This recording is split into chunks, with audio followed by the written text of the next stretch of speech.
હાલો, જય શ્રી કૃષ્ણ. ગણેશા હોમ કિચનમાં આપણું હાર્દિક સ્વાગત છે. આજે આપણે બનાવીશું મરચાંના લોટવાળો સંભારો. આપણે આ રીતના મરચાં લેશું. તમે તીખા કે એવા કોઈ પણ મરચાં લઈ શકો છો. આપણે અહીંયા આવા મરચાં લીધા છે. તમે તીખા પણ લઈ શકો છો. એને આપણે આવી રીતે સુધારીશું. પહેલાં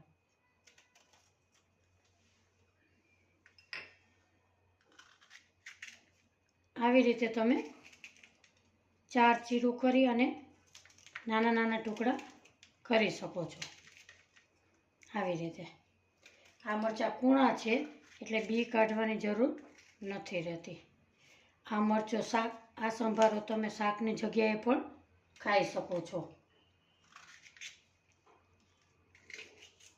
આવી રીતે તમે સુધારવાના છે.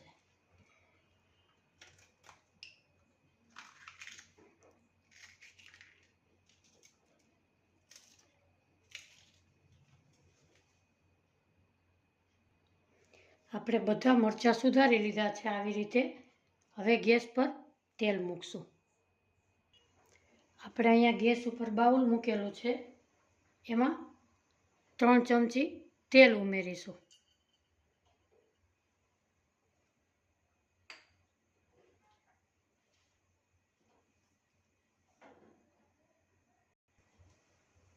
આપણું તેલ આવી ગયું છે. આપણે મૂકશું સૌપ્રથમ રાઈ.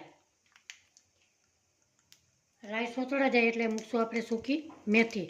સંભારામાં સૂકી મેથી બહુ સ્વાદિષ્ટ અને મસ્ત લાગે છે.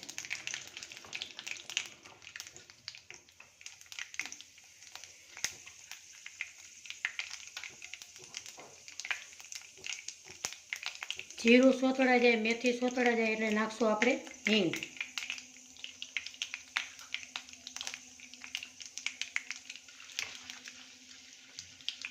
પછી ઉમેરીશું આપણે મરચાં.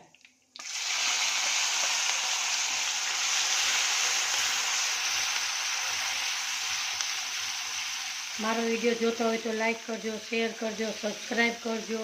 સબસ્ક્રાઈબ કરી બેલ આઇકોનના બટનને જરૂરથી દબાવજો. આવી રીતે હવે એમાં નાખશું આપણે 1 ચમચી હળદર,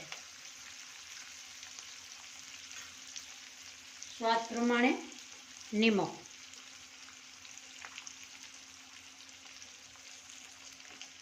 આપણે તેલમાં આવી રીતે સોતળી લેશું.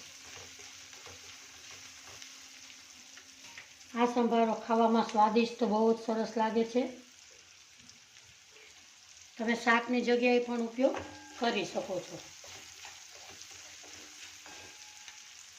હવે આપણે નાખીશું અડધા કપ જેટલું પાણી.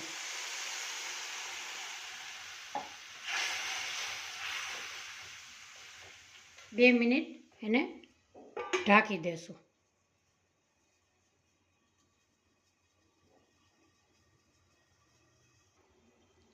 આપણું પાણી ઉકળી ગયું છે.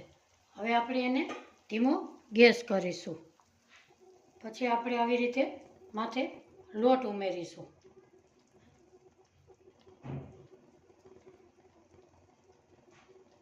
લોટ આપણે અંદર બફાઈ પણ જાય અને ચડી પણ જાય.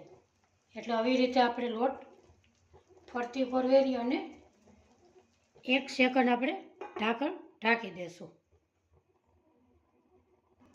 આપણે ઢાંકણ ખોલીશું. આપણું પાણી પણ એકજપ થઈ ગયું છે. એમાં ઉમેરીશું અડધું લીંબુ.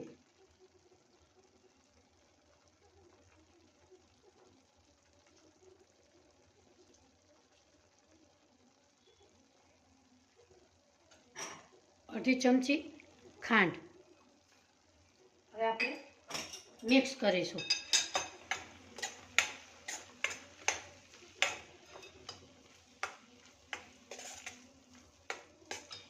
આવી રીતે તમારે ખાંડ અને લીંબુ ન નાખવું હોય તો પણ તમે સ્કીપ કરી શકો છો.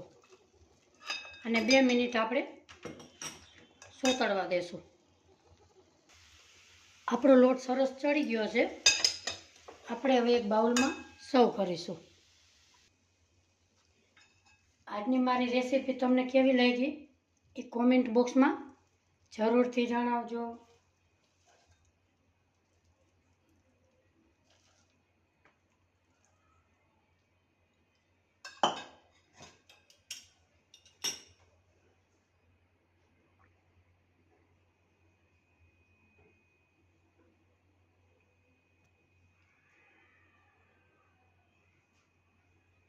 આવી જ રીતે નવી રેસીપીમાં ફરી મળીશું.